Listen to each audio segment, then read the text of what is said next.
Цей творчий союз поєднує не лише музика. Вони усе роблять разом.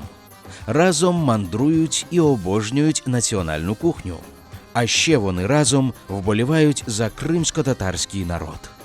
Мы бы очень просили всех украинских артистов, в лице вас, вы сейчас присутствуете, спеть какие-то песни на крымско-татарском языке. С удовольствием и порадовать попробуем. нашего зрителя. На кухні у Ельзари романтичний дует Олена та Тамерлан. Хочу с тобой Хочу с тобой я быть всегда. я быть всегда. Твои глаза, Твои глаза. из них слеза. О-о-о.